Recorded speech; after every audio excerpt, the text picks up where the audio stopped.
কি হচ্ছে কি কি হচ্ছে শোনা? Hello everyone, welcome. আশা করছি তোমরা সবাই খুব ভালো আছো, সুস্থ আছো। তো আমার শরীরটা অত একটা ভালো নেই, তো এর জন্যই এখানে আমি যাচ্ছি এখন। এর আগের সানডেতে হচ্ছে আমাকে স্লাইন টানতে হয়েছিল, বাট তখন তো আমি আর ব্লগ করিনি। তো আজকে আমাকে ইউএসজি করতে দিয়েছে, তো এটাই আজকে আমি রিপোর্টটা করতে যাচ্ছি। তো সকাল সকাল এখানে রেডি হয়ে নিয়েছি, আর আগের দিনই বাবার নামটা লিখিয়ে এসছে। তো যেহেতু আমাদের পারুলিয়া বাজারেই, তো ওইখানে বাজারেই দেখতে পাচ্ছ চলে গেছে, আর প্রচণ্ড ভিড় ছিল। যাই হোক, আমার আর সেরকমভাবে পরে আর ব্লগ করা হয়নি। তো বাড়িতে এসে ফ্রেশ হয়ে এবার বিকেলে আমি রেডি হয়ে নিয়েছি। তো আজকে আমরা সবাই মিলে যাবো ঘুরতে। তো চলো আজকের ব্লগটা আমি এখান থেকে শুরু করি। আই হোপ কি তোমাদের দেখতে খুব ভালো লাগবে। তো দেখতে পাচ্ছ এই যে রিকি আর মান্তুদা এক বাইকে, আর আমি আর রাজুদা আরেক বাইকে ছিলাম। তো আমরা সন্ধ্যাবেলায় বেরিয়ে পড়েছি। আমরা হচ্ছে মেনলি যাচ্ছি নবদ্বীপ ফাঁসিতলা ঘাট। এখানটায় সত্যি অ্যাকচুয়ালি এত সুন্দর হাওয়া দেয় না, তো বেশ ভালো লাগে। আর আজকেও বেশ সুন্দর হাওয়া দিচ্ছিল।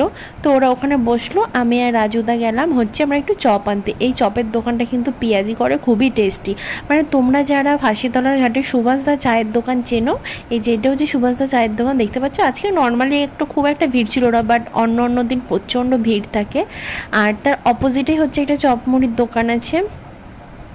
তো এখানে যে পেঁয়াজিটা করে খুবই হয় টেস্টি খেতে। তো ওখান থেকে আমরা পেঁয়াজি, তারপরে হচ্ছে বেগুনি কিনে তারপরে এবার চলে এসেছি আমরা গঙ্গার পাড়ে। তো গঙ্গার পাড়ে এখানে সবাই মিলে একসাথে বসে খাওয়া দাওয়া করছিলাম।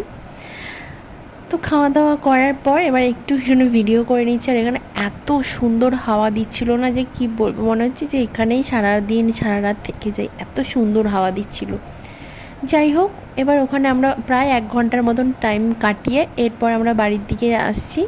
আর পাশে একটা কুলফির দোকান ছিল, তো ওখানে প্রথমে একবার খেয়ে বেশ টেস্টি লেগেছিলো। তো আবারও আমি কিনে নিয়েছি। দেখতে পাচ্ছ আমি খেতে যাচ্ছি।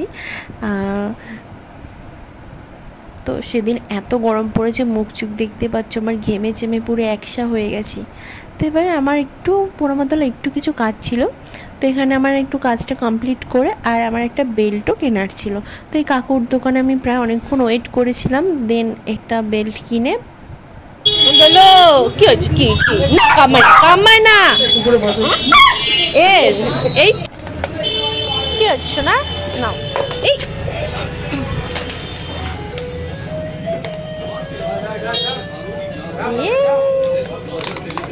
এরপরে দেখো কার সাথে দেখা হয়ে গেছে। বাই চান্স মানে আমার ডোলোর সাথে দেখা হয়ে গেছে। আমি আসছি তো দেখি কি আমাদের ডোলো। যাই হোক, ডোলো কেন কোথায় গেছে, তো এই ব্যাপারে তোমরা যদি জানতে চাও অবশ্যই আমাকে কমেন্ট করো, আমি তোমাদের ডিটেলে বলে দেব। তো এবার আমরা বাড়ির দিকে আসছি। তো ডোলোকে অনেকক্ষণ আমি আধা ঘন্টার উপরে আদর করেছি। আর এই যে তো এখানে বিষ্ণুপ্রিয়ার একটা স্টেশনের পাশে এখানে খরগোশ পাখি অনেক কিছুই কিনতে পাওয়া যায়। তো বেশ ভালো লাগছিলো, তো তোমাদের সাথেও একটু শেয়ার করে নিলাম। যাই হোক, আবার দেখতে পাচ্ছ কতটা ভিড়, এখানে প্রচণ্ড জ্যাম পড়েছিল। প্রায় 10 মিনিটের মতন এখানে আমরা দাঁড়িয়েছিলাম গরমের মধ্যে। যাই হোক, এবার চলে এসেছি বাড়ি। তো আই হোপ ভিডিওটা ভালো লেগেছে, খুবই ছোট আর সিম্পল ব্লগটা। ভালো লাগলে do like, share and subscribe. আবার দেখা যাচ্ছে তোমাদের সাথে নেক্সট কোনো ভিডিওতে। Take care, bye by.